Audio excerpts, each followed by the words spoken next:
What is up, everyone? Please take a second to hit that like button. The more likes that we get in a short period of time, the more people the algorithm will bring into the chat to come hang out with us and see what's going on. So please hit that like button and let me know how you're doing.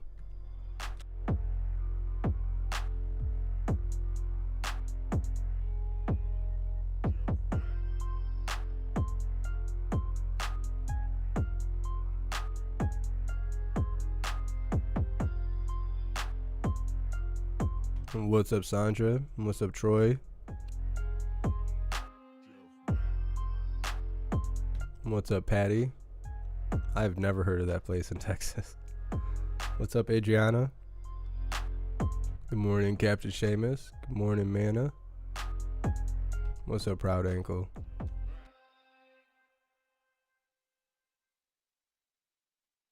What's up, Sven?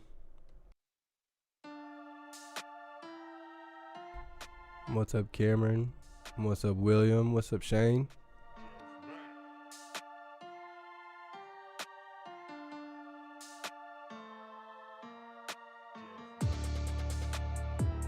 What's up, Indigo?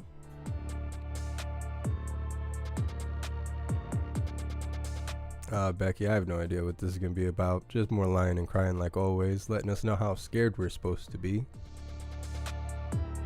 Good morning, Kevin.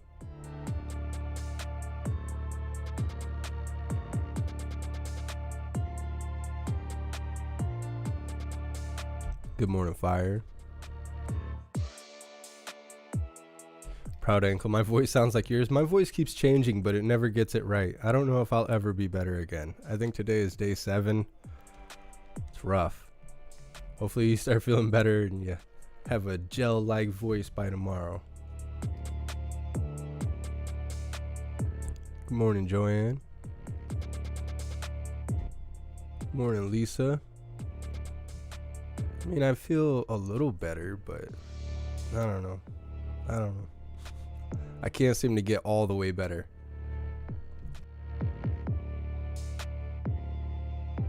What's up, Dr. Time?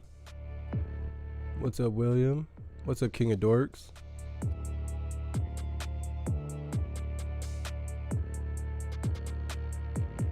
Good morning, Redhead with Dreads. Good morning, Undecided. What's up, A-Quest? What's up, Sherry? Proud Ankle, you're on day 7 too. Are we going to make it? I need a second opinion. Are we going to make it? Because I'm not quite sure. What's up, Steven?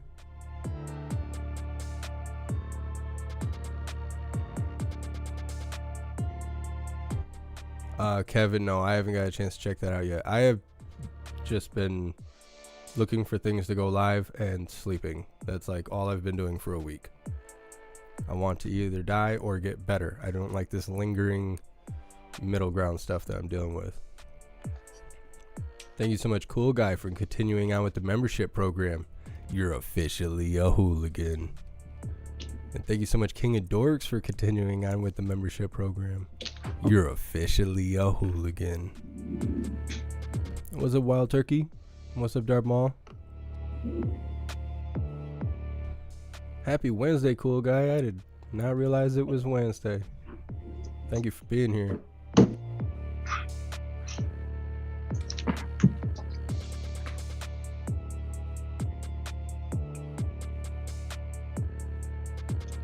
Okay, it's Jeff Science here. Good morning, everyone, and thanks for joining what is a phone briefing today. We expect to return to our regular format. Show us your face, you sissy. Next week. Today, Dr. Walensky will provide an Omicron in the U.S. update and discuss CDC's updated guidance for people who test positive for COVID. Dr. Fauci will discuss the latest science on Omicron. Before we turn to the doctors, I thought I would provide a brief update on the actions the administration is taking to ensure states, communities, and hospitals have the support they need in the coming weeks. For months, the Biden administration's whole of government surge response teams have been working hand in hand with governors and local health officials across the country to assess and address needs on the ground. More than 13,000 National Guard members have been activated in 48 states to support the COVID response, from vaccinations to testing to clinical care. These are state deployments that, thanks to the president's actions, are fully paid for by the federal government. Additionally, we have directly helped more than 30 states and territories by deploying over 2,100 federal personnel and thousands of ambulances, ventilators, and other critical supplies. On Monday, the president joined the administration's regular meeting with governors. It was actually our 40th meeting this year, to reiterate that we continue to stand ready to help them with more support for hospitals, more testing, and more capacity to get shots in arms. This includes an additional 1,000 military doctors, nurses, and EMTs ready to deploy when and where needed. Our message to governors around the country is simple. If you need something, say something, and we will mobilize to quickly get you the resources you need. And that's exactly what we've done over the past week or so. More boots and supplies have already landed on the ground. For example, in New York, 60 FEMA medical personnel and 30 ambulances arrived last week to help transport patients to hospitals around the state and balance patient loads. And in just 1 week, we've established 9 federally run testing sites in New York City, with 3 more sites opening this Sunday. In Arizona, 20 FEMA paramedics began providing clinical support across the state on Christmas Eve, with nearly 40 more medical personnel arriving next week to help administer treatments in Maricopa and Pima counties, as well as in tribal communities. In Indiana, 23 military medical personnel started their mission on Christmas Day at University Methodist Hospital in Indianapolis. In New Mexico, 15 medical personnel from the U.S. Public Health Service Commission Corps arrived on Monday to provide surge support in Indian country. Today, we're sending 15 ventilators to the state, and 12 federal medical personnel will arrive next week to help get more shots in arms. In Wisconsin, a 23-person military medical team is scheduled to start its support mission at Belen Hospital in Green Bay on Friday. In New Jersey, a new federally run free testing site will open on New Year's Day, and more sites will open across the next several days in Philadelphia and Washington, D.C. And on top of all of this, 1 million gloves, 342,000 masks, respirators, and face shields, and 40,000 gowns the administration has shipped for frontline healthcare workers in states in the past couple of weeks alone. So as you can see, we've been working around the clock to surge reinforcements to communities as they battle Omicron, helping to staff hospitals, administer monoclonal antibody treatments, transport patients, add testing capacity, and get more PPE to where it is needed. And you'll see us continue to act aggressively to address communities' needs in the days and weeks ahead. So with that, let me hand it over to Dr. Walensky. Dr. Walensky. Thank you so much, Jeff. Good morning, everyone. I'd like to start by walking you through today's data. The current 7-day daily average of cases is about 240,400 cases per day, an increase of about 60% over the previous week. The rapid increase in cases we are seeing across the country is in large part a reflection of the exceptionally transmissible Omicron variant. In a few short weeks, Omicron has rapidly increased across the country, and we expect will continue to circulate in the coming weeks. While our cases have substantially increased from last week, hospitalizations and deaths remain comparatively low right now. The 7-day average of hospitalizations admissions is about 9,000 per day, an increase of about 14% over the previous week. This could be due to the fact that hospitalizations tend to lag behind cases by about 2 weeks, but may also be due to the early indications that we've seen from other countries like South Africa and United Kingdom of milder disease from Omicron, especially among the vaccinated and the boosted.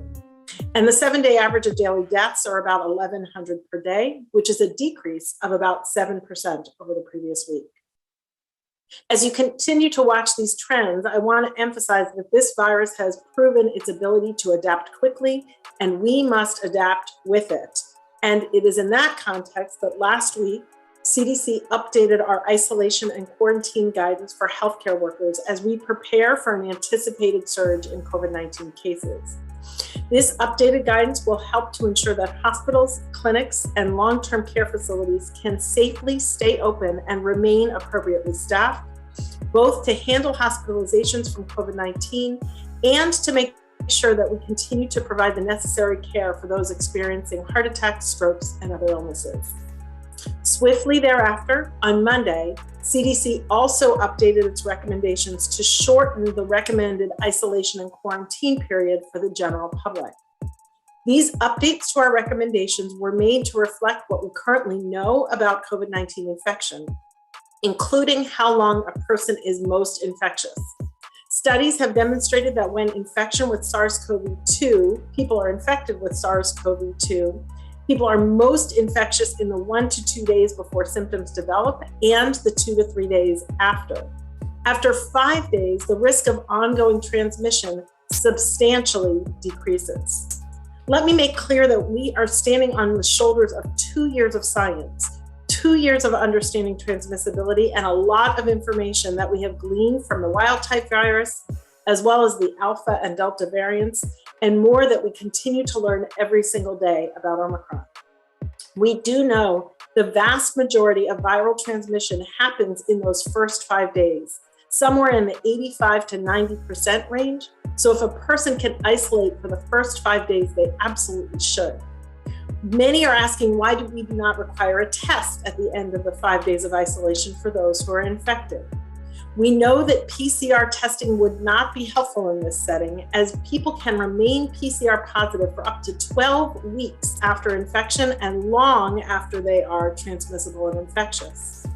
We also don't know that antigen tests give a good indication of transmissibility at this stage of infection. On the other hand, we know that after 5 days, people are much less likely to transmit the virus, and that masking further reduces that risk. And this is why people need to mask for 5 days after their 5 days of isolation. This science, as well as what we know about the protection provided by masking, vaccination, and booster doses, and about our test performance, were all part of what informed our updated recommendations. Let me walk you through exactly what these new recommendations mean for you. First, isolation refers to what you do when you have COVID-19, most likely diagnosed by a positive test. Isolation prevents those who are known to be infected from transmitting the virus to others.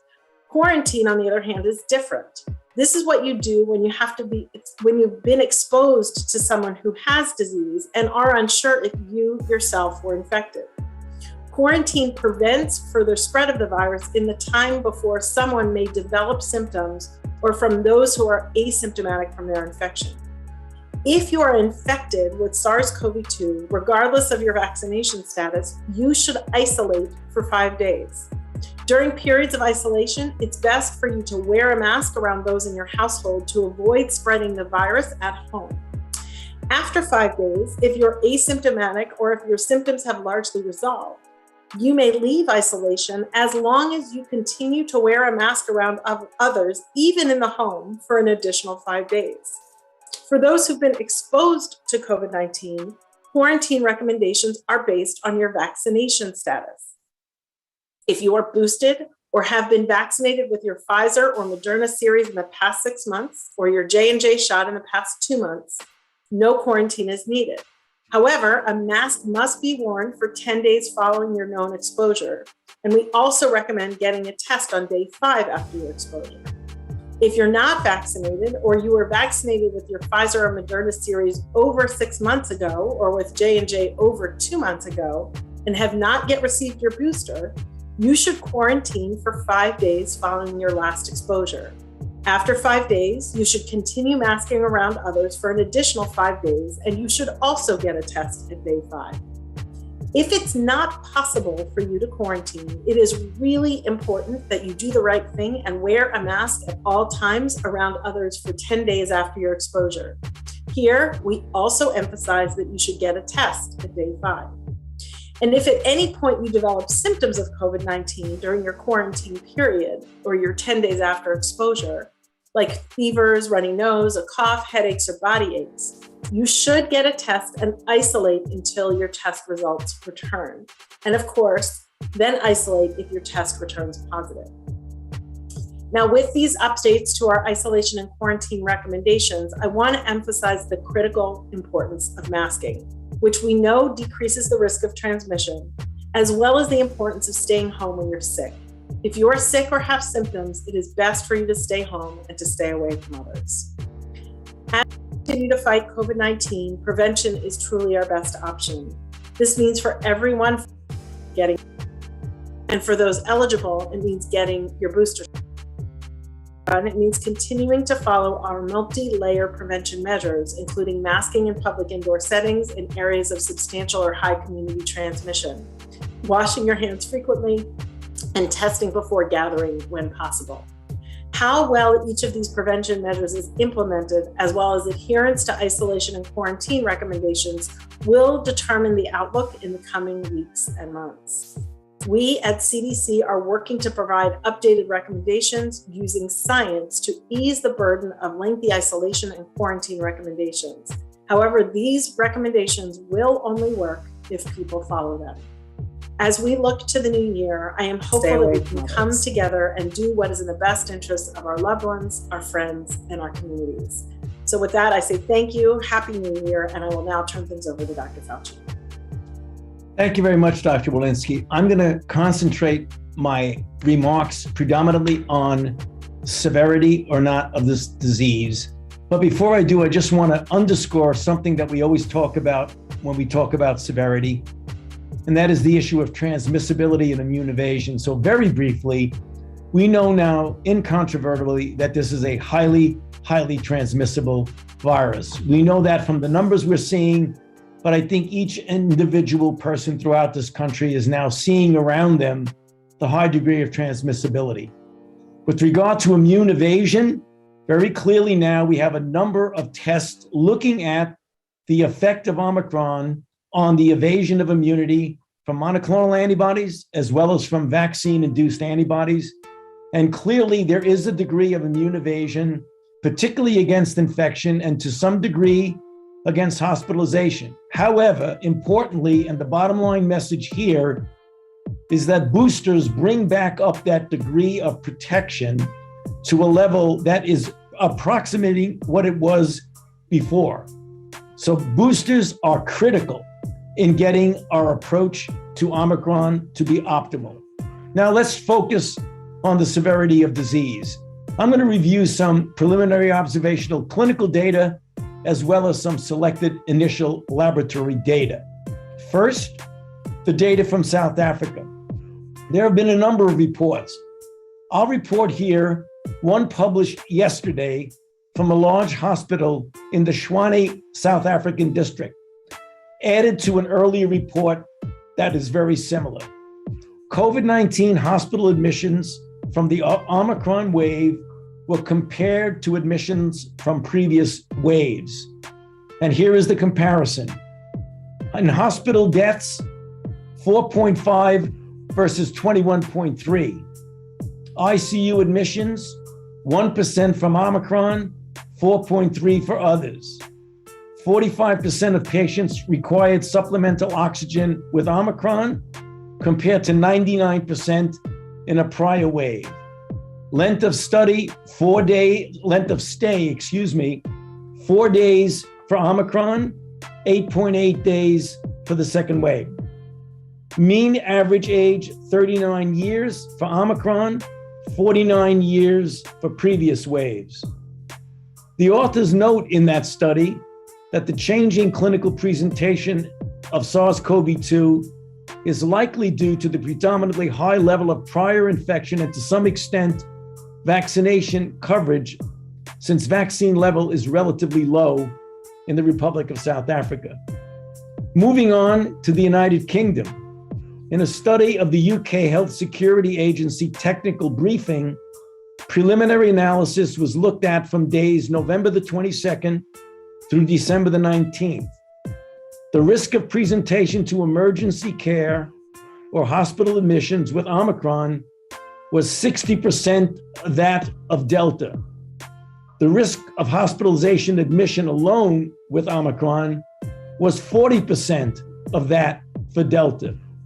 These data were fortified by data from Scottish researchers that showed, when analyzed data in the Scottish population from November 1 to December the 19th, preliminary data suggests that Omicron is associated with a 2/3 reduction in the risk of COVID-19 hospitalization. Another study from the UK, Imperial College UK report in the hospitalization risk, analysis of both clinical and laboratory data indicate an overall significant reduction in the risk of hospitalization for Omicron compared to Delta. In the United States, we are getting accumulation of data.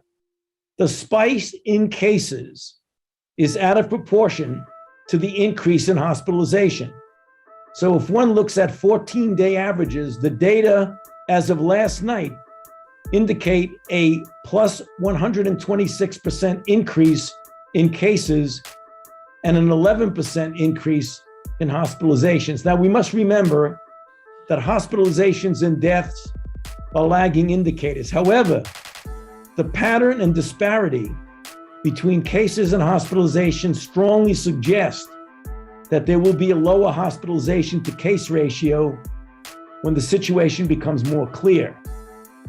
Just a word about children. Certainly, more children are being infected with the highly transmissible virus, and with that, there naturally will be more hospitalizations in children. It is noteworthy, however, that many children are hospitalized with COVID as opposed to because of COVID, reflecting the high degree of penetrance of infection among the pediatric population. The final conclusion about the level of severity in children remains to be determined. And finally, some in vitro and animal data, which address the issue of whether or not there is inherent lowering of virulence of the virus. In a study from Hong Kong, it was shown that although Omicron replicates faster than Delta in the bronchus, there's less efficient replication in the lung. Hamster models from the University of Tokyo showed that Omicron poorly infects and spreads in the lung and is less pathogenic compared to Delta in a hamster model. Belgian researchers in Syrian hamsters see the same thing. NIH-funded studies that are ongoing right now in both mouse and hamsters confirm the lesser virulence in the animal model, and studies here at the Vaccine Research Center at NIH in the non-human primate model are ongoing and will await results of that. So in conclusion, the data are encouraging, but still in many respects preliminary. Yet they are getting stronger and stronger as additional data are accumulated.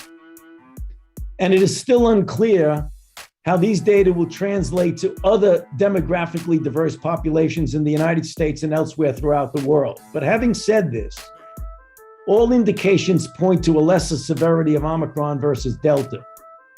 It is difficult to determine what degree of lessened severity is due to pre-existing immunity or the intrinsically lower virulence of Omicron as suggested by the animal studies, or a combination of both.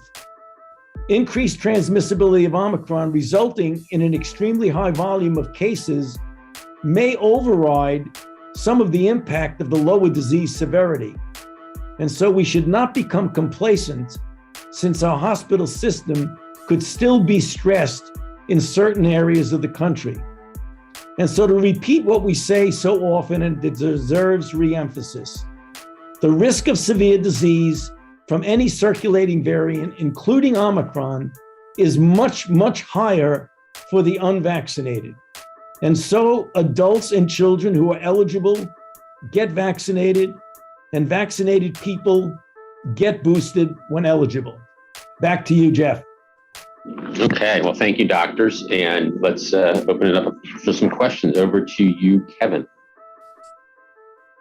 Thanks, Jeff. And let's try to be as efficient as possible so we can get through as many questions as people have. First, let's go to Ricardo at the AP.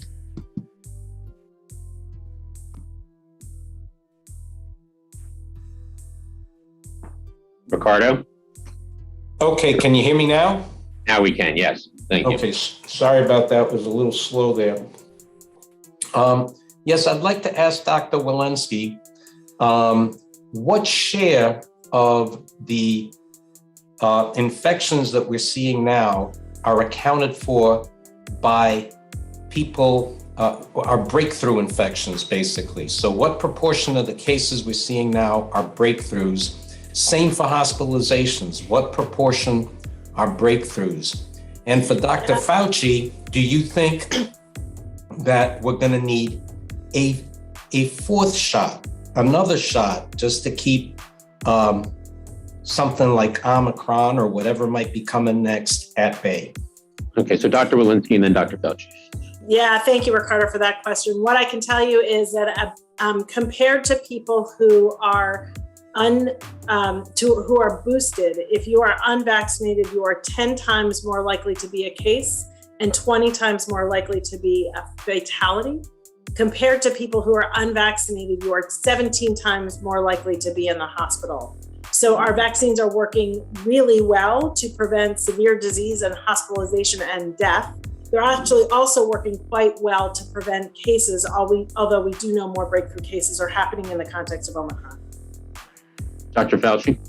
Yes, thank you for that question, Ricardo. Before we start talking about a fourth shot, it will be very important for us to determine the durability of protection, particularly against severe disease, for the third shot booster of an mRNA and the second shot of a J&J. Right now, we don't have that information. It is conceivable that in the future we might need an additional shot, but right now, we are hoping that we will get a greater degree of durability of protection from that booster shot. So we're going to take one step at a time, get the data from the third boost, and then make decisions based on the scientific data. Next question. Go to Lori Garrett. Yes, my question is to Jeff.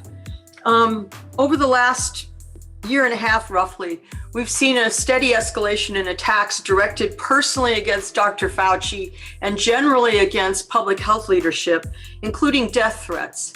And this has escalated to the point where we now have actually had Jesse Waters call upon his followers in Fox News land to, quote, ambush Tony and his family and to, quote, take the kill shot.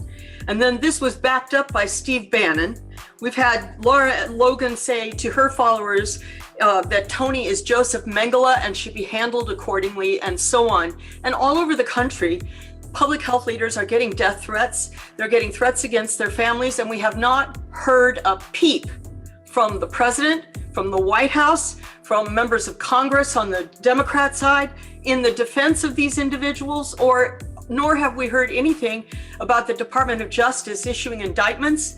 Is it now legal to yell in public that people should kill and ambush federal health officials?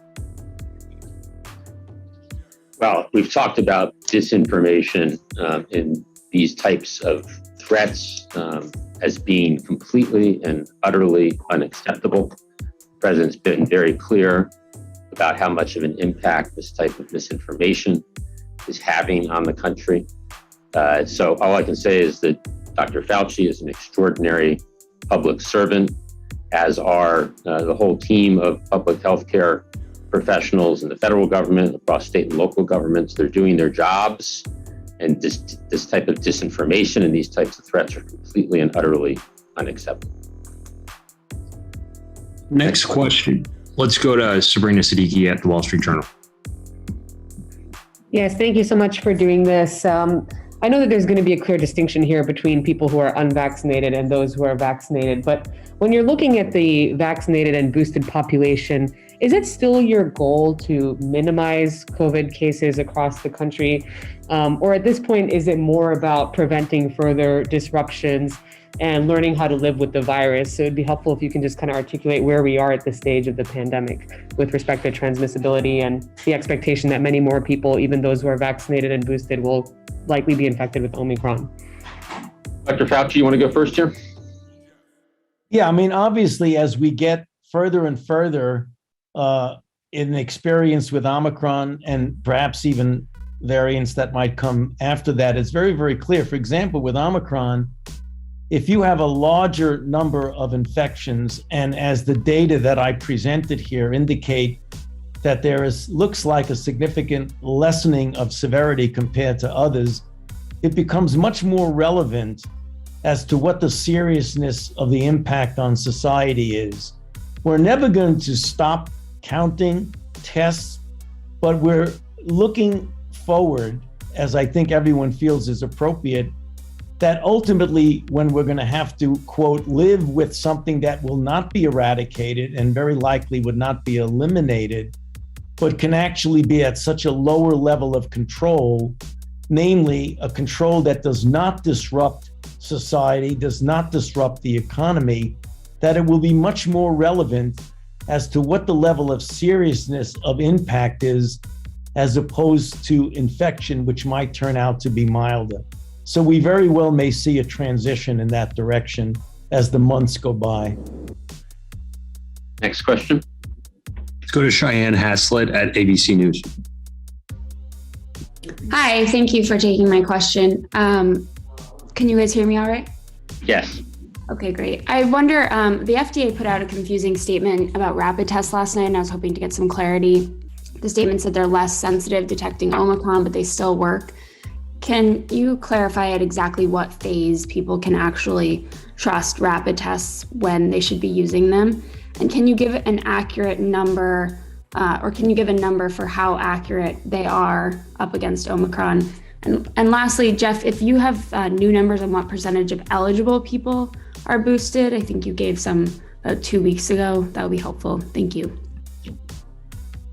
Good. So I'll go first on the FDA test, and then Dr. Fauci, if you want to add anything. The FDA clearly recommends the use of authorized at-home tests. They are a critical tool in our efforts to stop the spread of COVID-19, as Dr. Walensky expanded on earlier with her guidance. And yesterday's release from the FDA was to keep the public aware of their ongoing work to evaluate the FDA authorized test level of sensitivity specifically to Omicron.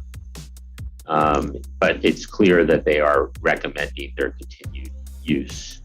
Has been known for a while and was stated in their release, PCR tests are more sensitive than antigen tests.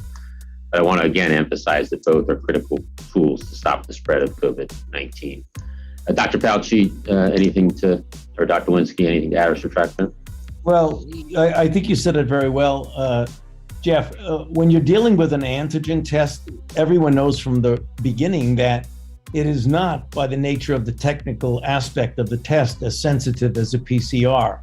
So it isn't 100% sensitive and not like a PCR, but it has a considerable degree of usefulness in a number of different circumstances, some of which Dr. Walensky has already mentioned in her remarks.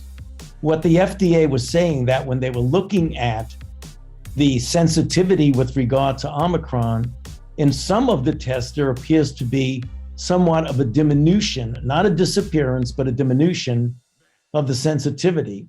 The fact that the sensitivity is diminished somewhat does not obviate the importance of the still advantage and usefulness of these tests under different circumstances. That was the message of the FDA. They wanted to make sure they were totally transparent in saying the sensitivity might come down a bit, but they did emphasize there still is an important use of these tests. And Jeff, if I might add to that, another important use is where we use them for serial testing in places like Test to Stay, to keep children in school, in higher ed, to keep our college campuses safe. So lots of important uses in addition to the one I outlined. And if you're using them serially, we are able to easily give up a little bit in terms of sensitivity. On your question on boosting, I think importantly, we're continuing to boost about 1 million people a day, which is a good pace. Obviously, the more people who get boosted, the more people who get the highest level of protection. The data I do have off the top of my head is we're nearing 2 out of 3 seniors, those 65 and older, those who are most vulnerable. Of the eligible seniors, about 2 out of 3 are now boosted, and I'll follow up, or Kevin will follow up and get you the overall percent of those eligible, what percent have now received booster shots. All right, next question. Let's go to Joel Achenbach at Washington Post.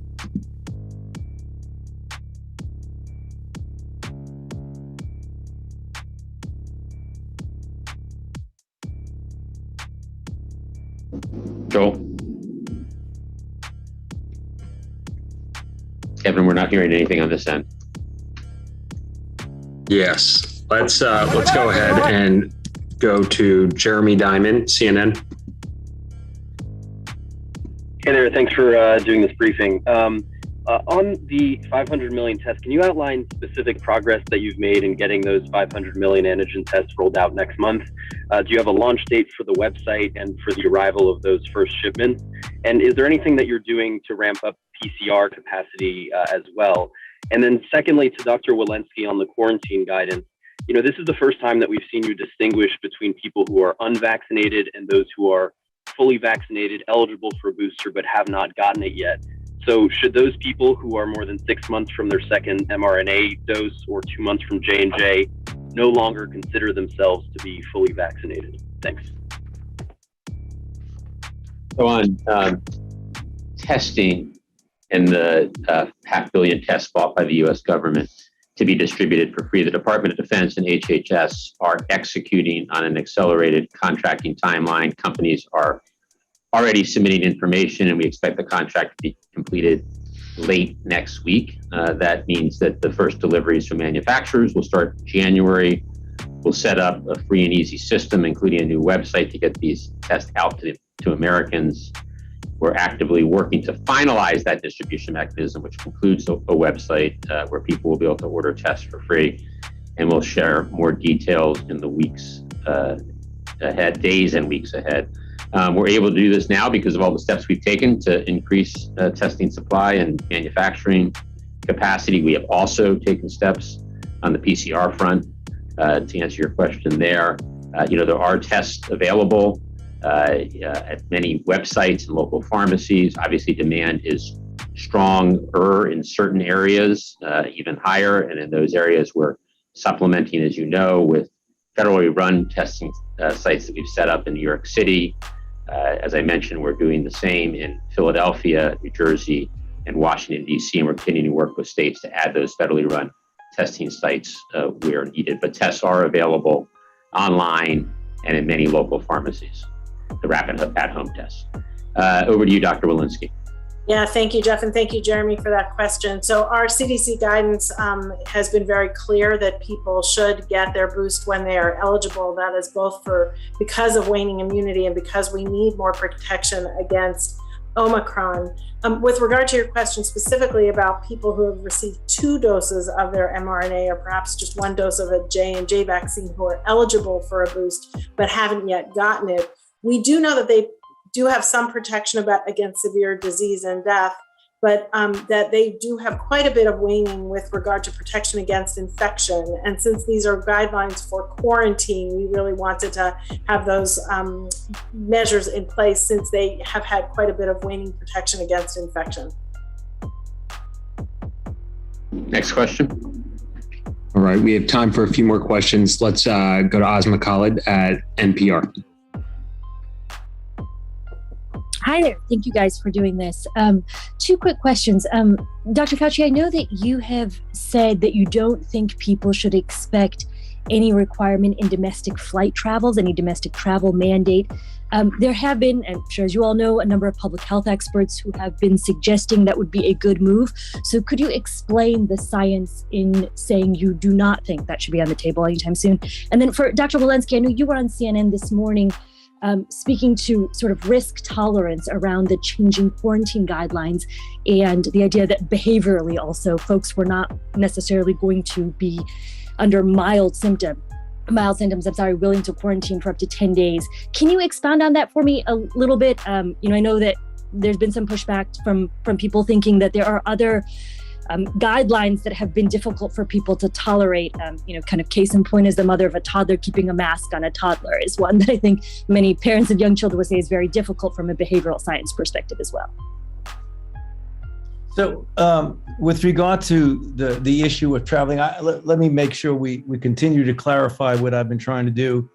I had said, and I'll say it again, that when we talk about keeping America safe and keeping our citizens safe, everything that is an intervention is always on the table and always discussed. And we discuss it regularly, literally on a daily and a weekly basis. The difference between requiring vaccination before you get on a plane to come from out of the country into the United States is for the obvious reason of keeping infection, particularly new variants, out of the country. When you're dealing with domestic flights, you want to keep people safe on domestic flights. And as I said, right now we feel that the masking requirement and the degree of filtration on a plane is sufficient to keep people safe. However, as is very clearly the case for domestic travelers, as I mentioned, we want to keep them safe, but we believe that the requirement achieves that goal. If there's a need to do more beyond this masking, namely having a vaccine issue, we will seriously consider that as new information arises. So it's just keeping an open mind that the situation may change, but at this particular time, we do not feel that it's necessary to make that a requirement for domestic flights. And maybe, thank you, Jeff. Asma, thanks for this question. I think you're referring to my discussion with regard to isolation rather than quarantine. And what we really do know is that the vast majority of your transmissible time is in those first 5 days. Up to 85-90% of all of your transmission is happening in those first 5 days, those 2 days before you have symptoms and the 2 to 3 days after. So we think it's most important to make sure that people are isolating during that period of time. And then any of that lingering small amount of transmission afterwards would be prevented by masking. Just one follow-up from a previous question on boosters. I did track down the data. So as I said, nearly 2 out of 3 eligible seniors, those ages 65 and older, have now been boosted. And for 18 and over, so the population 18 and over, 45%, about 45% have now received a booster. be eligible. But those numbers have gone up a lot, doing about 1 million a day. But as the doctors continually emphasize, everybody who's eligible should go get boosted as soon as possible. Next question. All right, we're going to do 2 more questions. Nate Wexel, The Hill. Hi, thanks.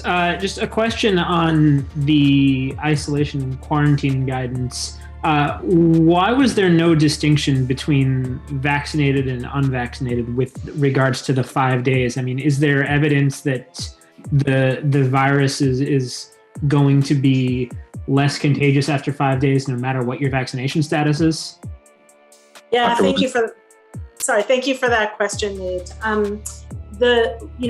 Obviously vaccination and boosting is going to prevent you from getting virus to begin with. But if you happen to be one of those breakthrough infections, we have seen data that you, at least for other variants, that you peak at around the same place if you happen to be a breakthrough than you would if you are unvaccinated.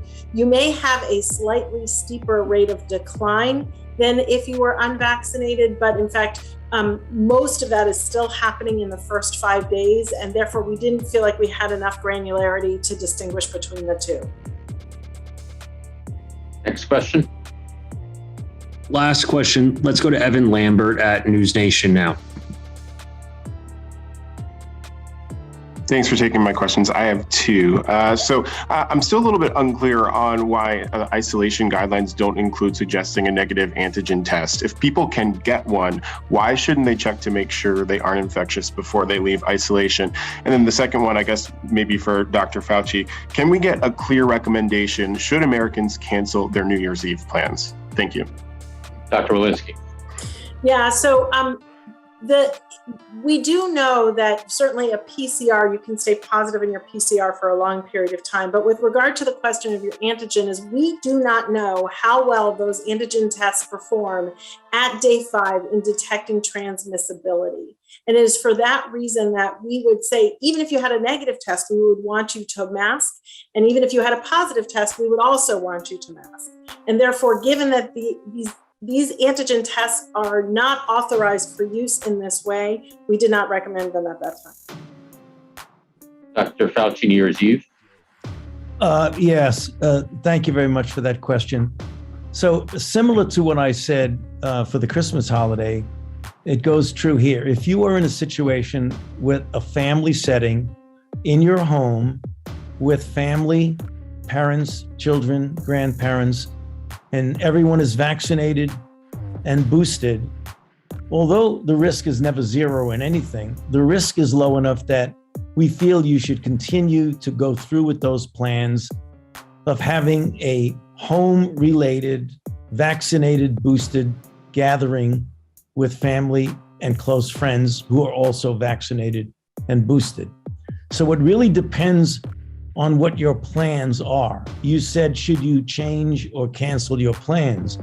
If your plans are to go to a 40 to 50 person New Year's Eve party with all the bells and whistles and everybody hugging and kissing and wishing each other a happy new year, I would strongly recommend that this year we do not do that. Thank you, everybody. Thanks for joining. I wish everybody a safe and happy new year, and we'll look forward to next week's return to our normal style briefings. Thank you.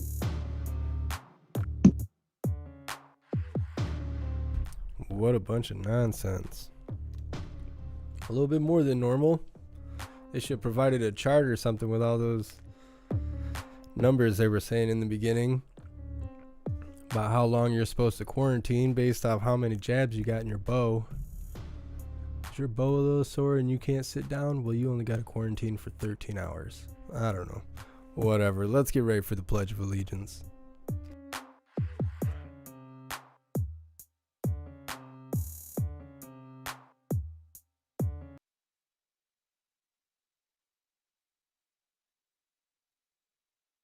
All right, please join me for the Pledge of Allegiance. I pledge allegiance to the flag of the United States of America and to the republic for which it stands, one nation, under God, indivisible, with liberty and justice for all.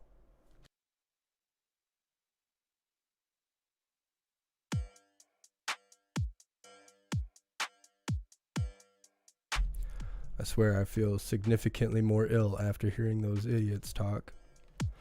Well, that is pretty much all I have scheduled for today. Doesn't necessarily mean that will be the last live of the day.